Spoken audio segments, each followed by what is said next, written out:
Thank you for joining us today. Today is the last of our summer education series. I'm Teresa Spellman, the president of HDSA Greater New York City Chapter Volunteers. We're here to support our local community. Over the course of the summer, we have hosted a number of these sessions in collaboration with Columbia University HDSA Center of Excellence in New York. We hope that you've enjoyed them.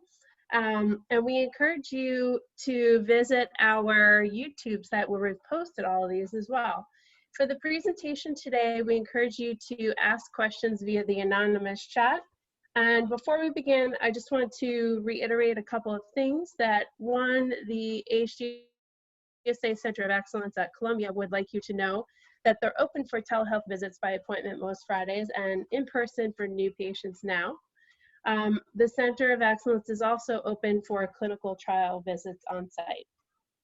Now I'd like to introduce our speaker today.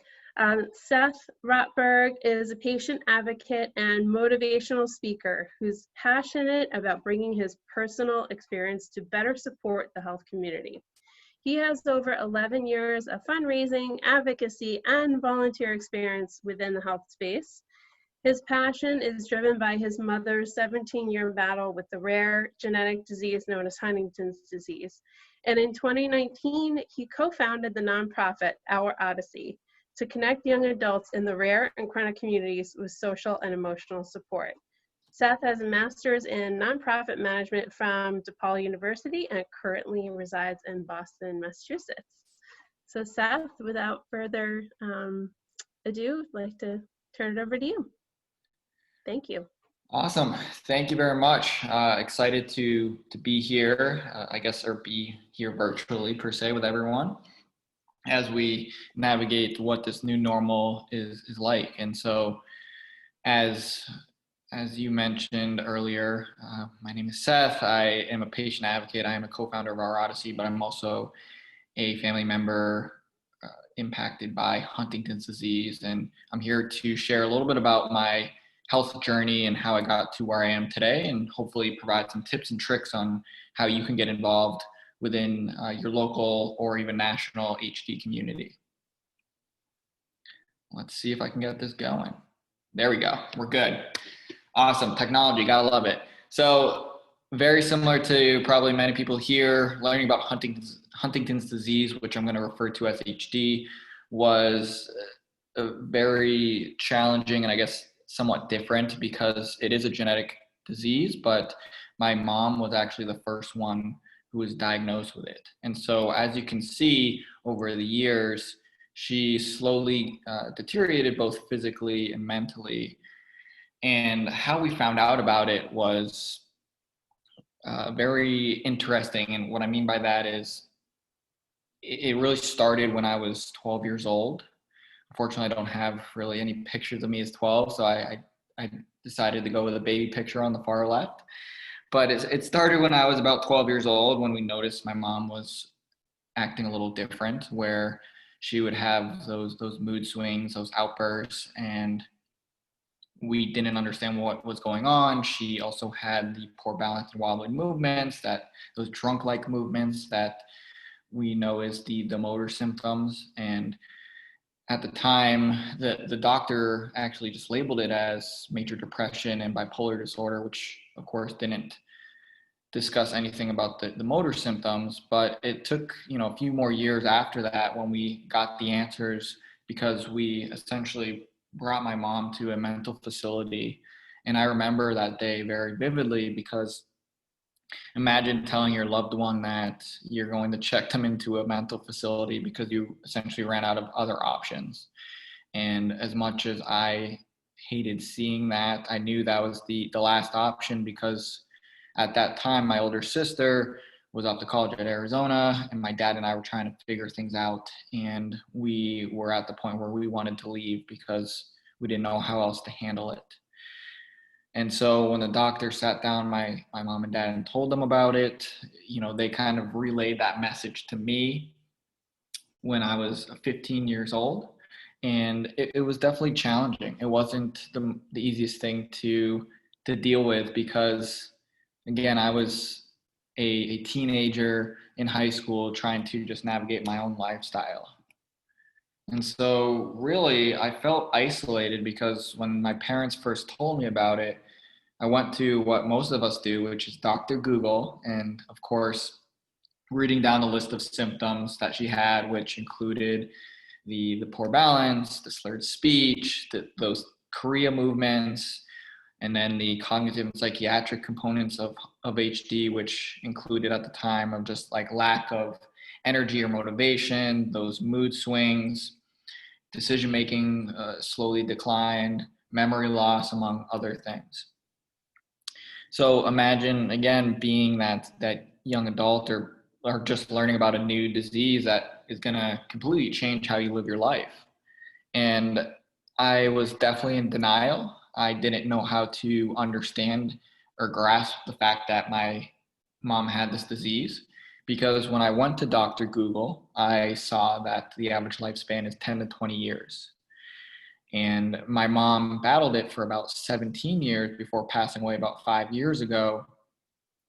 And it was challenging because I didn't have anyone who truly understood what I was going through. You know, I had my good friends in high school, but they didn't really understand the ins and outs of it. I had to take on additional responsibility at home. I had to take my mom out for errands. And I just honestly didn't want to deal with it because I was trying to live the high school life. I was embarrassed out in public with my mom because of how she looked, how she appeared. I was embarrassed having friends over because I thought that they were going to judge me for having a quote unquote sick mom or look at me differently. And so I would try to actually stay out of my household for as much as I could, whether it's playing sports, staying after school, going to friends' houses, picking up a job, just to kind of get away and feel that sense of normalcy that my friends were living at the time. And it didn't occur to me that I was at risk and had a 50-50 chance of inheriting it until I went to college.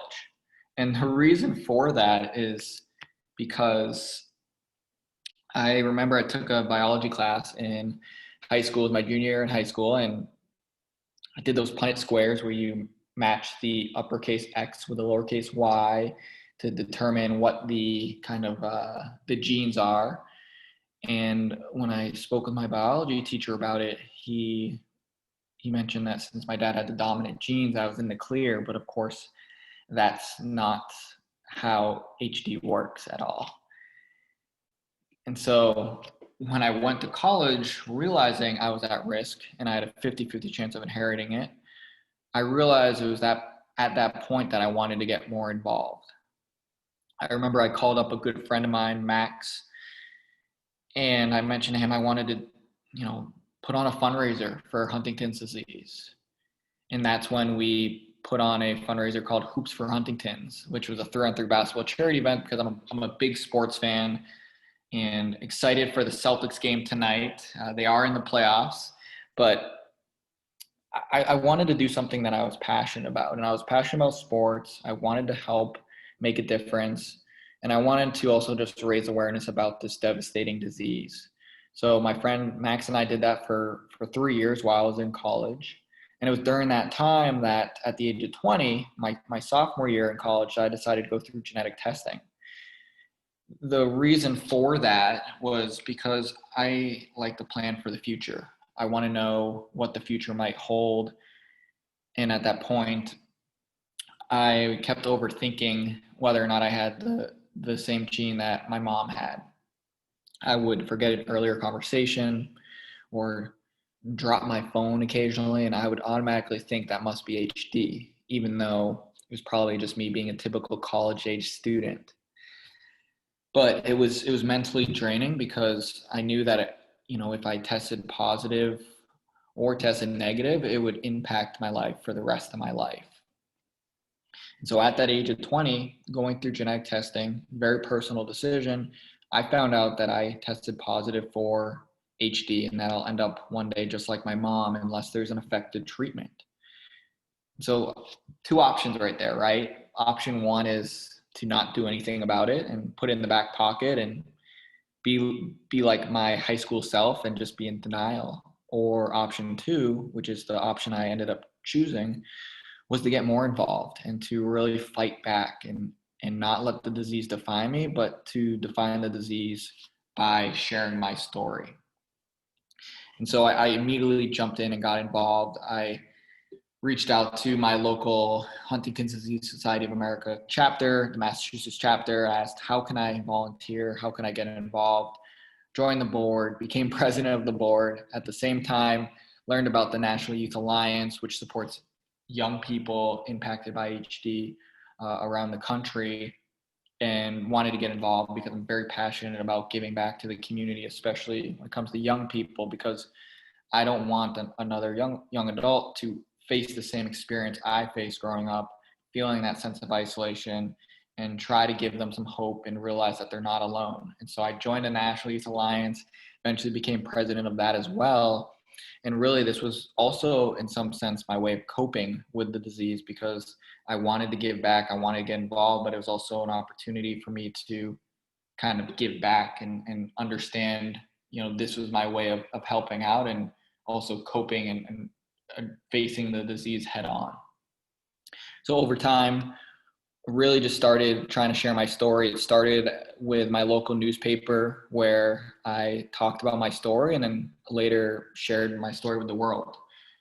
The power of social media today, it's pretty remarkable, because you can share it with your friends or family, or you can share it through these different social media channels such as Facebook, Instagram, Twitter. There's this thing, I think, TikTok, right? Snapchat, the list goes on. And so I was fortunate actually a few years ago to share my story on the TEDx stage in my hometown of Natick, Massachusetts. I saw that they were looking for speakers, and the theme was inspire others. And I thought to myself, I think I can do that, but let me give it a shot. And next thing you know, I'm speaking in front of 800 people about my genetic testing journey and how I eventually got more involved and more comfortable sharing my story with others, because I realized that life is too short, and sometimes you have to,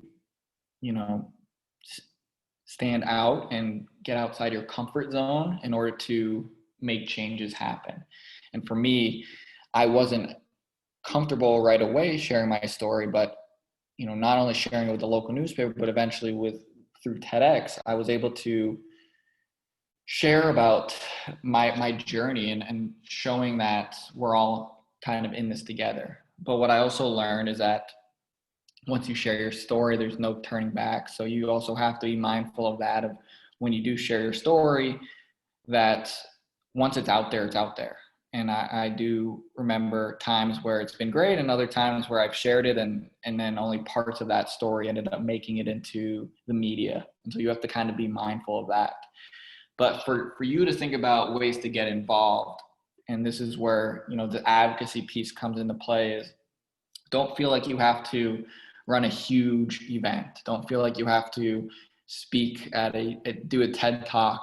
I think it's important to start small. And so think about what you're looking to get involved with first. Maybe it's reaching out to your local chapter through HDSA, or looking up to see what other patient advocacy organizations are within your community and seeing how you can get involved. Maybe it's sharing your story with friends and family at first, and then reaching out to your local newspaper, or reaching out to the local media, or maybe even blogging about your story. And I think there's a lot of different opportunities you can take. And I always emphasize kind of starting small and then trying to work your way up. And kind of the last piece before we hop into the Q&As, because I want to kind of try to keep it somewhat engaging, is really find your why in life. And so for me, as mentioned at the beginning, I was passionate about sports. And so that's when I wanted to make a difference about using sports as a way to share a story and using sports as a way to raise money for HD. And so think about what's your why, what are you passionate about that you can then utilize to get your story out there. Do you love to write?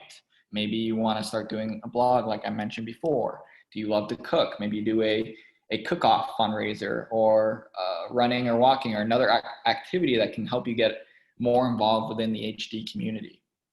I think, I'm a big believer in that we each have a why in life of finding your kind of passion and what's going to help you get to that next step. But just know that you don't need to start off really big. You can start off small and really try to get involved at the local level through local events, maybe support groups, learning from others who have been there before. I've been very fortunate to have had some great mentors in my life who have helped me along my journey so that I'm not reinventing the wheel and I can learn from those who have been there. And I think that's something very important to take away from this, is just connect with others, whether it's through social media at this time, of course, social media, or any type of virtual events, and just have these conversations, talk to them about how they got involved, and then figure out a way to work together as a team to make a difference. Because at the end of the day, we're all in this together. And when we have those tough days, it's about reaching out to our support system to stay connected and to know that you're not alone in this battle. Because yes, we all deal with our struggles, including myself. I'm not just showing you great pictures just to show them. I'm showing you just a part of me. And I think the other part of me is having those tough days and knowing who my support system is, what are my resources, and how can I just remind myself that each day is a new day and it's up to me to make the most of it. And so I challenge each person here to really find what you're passionate about and start, spreading awareness about how HD impacts your life. And if you're not comfortable sharing about your own personal story, maybe you start saying, hey, my cousin has HD or my parent has HD, before you dive into your own personal journey. If you have tested and you're not comfortable sharing about that, I think that's perfectly fine. And it's important just to, be at your comfort level, but also to try to get outside that comfort level at times when you're trying to make a difference in the community. And with that, I would like to turn it back over to our amazing, our amazing HDSA New York chapter host for any type of Q&A aspect of this. Thanks, Seth. That was amazing. Thank you for everything that you do. Really excited to actually go and look up your TEDx talk too. And you've given everybody a lot of really great ideas. So we have a couple of questions that were coming in. One was around, ideas on what are some of your coping mechanisms? Like, how do you find positivity when you're feeling low? So it's just a little bit more about a general question. And then another one around, what are you most hopeful for right now about what's going on in the HD community? Great questions. And again, for me, I wish there was always more time, right? Because sometimes, we can have these conversations, and this is what's always challenging about not having the in-person aspect of it. But we're making it work. And so to talk about the coping mechanisms, there's a couple things. So especially during this time of COVID, I think people within the HD community, we understand what it's like living with the unknowns. I did that with my mom's misdiagnosis, and then eventually she was diagnosed, and then me going through genetic testing. There's a lot of unknowns along that way. And so for me to be able to cope with all that, I learned a few things. One was to figure out my support system. So who is in my support system that's going to help me? Is it friends, family, and most importantly, professional support? So that's a therapist, and how are they going to help me along my journey? I think the other thing is, I tend to try to write things out, try to, make sure that I have that safe space for me to write these things out, whether it's blogging or doing these talks. Honestly, is a coping way for me is to connect with others. I love to connect.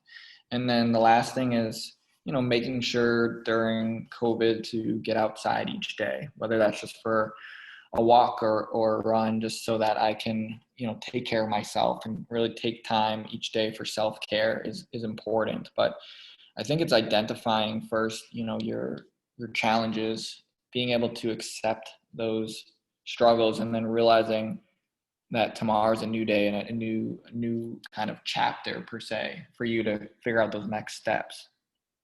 And then regarding the second question about kind of what I'm hopeful for within the HD community, what's exciting is that there's a lot of research happening in HD, a lot more than I think some of us even are aware of. And when I first learned about HD when I was 15 years old, I'm now 29 going on 45 because I feel like I have an old soul. But when I first learned about it when I was 15, there was probably one company that I was aware of. And now there's over, I think, 20 to 25 companies working in HD, ranging from the preclinical, which is prior to getting into the human trials, all the way to phase 3. And I think it's exciting because there's a lot of hope and there's a lot of opportunities. And for me, it's really just making sure that people are aware of what the options are, because there could be down the line where there's not just one potential treatment, but a couple of different ones that kind of are like a cocktail mix, right? That, this one treatment goes well with this other one, and it can help with the cognitive plus the motor symptoms, or it can help with all three, or it could slow it down. And so I think we have to remind ourselves that we have to give these things time, as much as time's not on our hands, but that we have to be patient. And then we also have to find ways to get our voices heard within these companies so that they're aware of what the needs are for the HD community and how we can best support them as they try to develop a drug for Huntington's disease. That's really a great point too. Thanks, Seth. And I think I'm just gonna keep looking in the chat, but I think we have another question around, I guess it's, where do you think we'll be in 10 years as an HD community? Oh, great question. Hopefully they won't be any more HGSA, right? Because we'll have had a cure. It's kind of in my mind, but curious to hear your thoughts. So what's interesting is where we're going to be in 10 years. I don't get me wrong, I'm very optimistic, but I also don't want to, it's also important to manage expectations, right? And as much as I want to say, I always am wary of using the C word, cure, right? Because, then what happens in 10 years, someone finds this recording and says, hey, Seth, you said in 10 years there's going to be a cure. But I would say, I think there'll be something. I don't know what, but I feel pretty confident that there might be something within 10 years. And if not, we're going to be very close, because the one thing I've learned through my own journey and just educating myself is that it takes about 10 to 15 years to develop an effective drug. And, about 90% of trials fail. So how do we figure out ways to improve that trial experience, to make sure that's not too burdensome, but also making sure that we're aligning with what the community's needs are, right? Do they want a medication that is through gene therapy, which is the one and done approach? Do they want an oral pill? Is it an IV? Is it a spinal tap? And then how often are they willing to go through that? Is it once a day? Is it once a month? Is it once in your lifetime? And I think that's what I'm excited about, is that there's all these options are our current options right now. It's just a matter of seeing which ones kind of make it through the whole drug development cycle. Absolutely. And ask, are there any other questions? Let's see if I have any more in the chat. Going once, going twice. I figured I'll put this one up for you. One more up. Is there anyone that you really got inspired by yourself? Yeah, I mean, every time I meet a new young adult in the rare disease community, it really inspires me, because I love, like I said, I love to help people. And that's also why I co-founded our Odyssey, to provide that year-round social emotional support to young adults impacted by a rare chronic condition.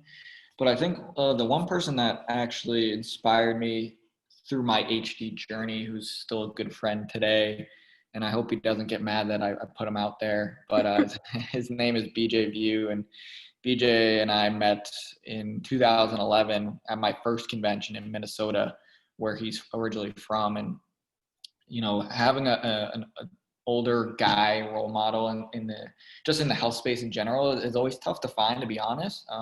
You know, I'll be honest, men just aren't always as comfortable sharing their feelings and being vulnerable. You know, that whole thing about vulnerability, I promise it is a real thing.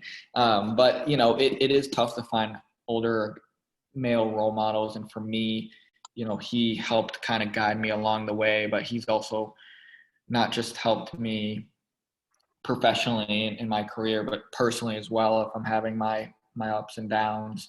And so I think it's important to find someone that you can kind of connect and relate to, who can help guide you, who's been there before you. Because BJ used to run his own hoop events and was involved with the National Youth Alliance at one point, and then, you know, helped start up HDYO. So I think it's seeing what he's done and trying to, you know, learn from him and others. Great. Well, thank you so much, Seth. I really appreciate your time. I think, you know, a lot of great ideas, and hopefully folks are inspired, and we appreciate you, you know, joining the New York chapter for this. And just want to say that basically is going to conclude our webinar, sadly, for the rest of the summer and the summer series. But for those of you who do want to jump up and get involved and be an advocate, if you aren't already, for our community, we have our New York Team Hope Virtual Walk, which is on September 12th. And we have our Facebook and Twitter handle on here, HGSA NYC, and, you know, it's free to register. So please join us and help us fundraise and find a cure. So thanks again, Seth, and have a great rest of the day. And thanks to everyone who joined. That concludes the webinar. Thanks, everyone. Take care and stay safe out there. Thank you. Thank you.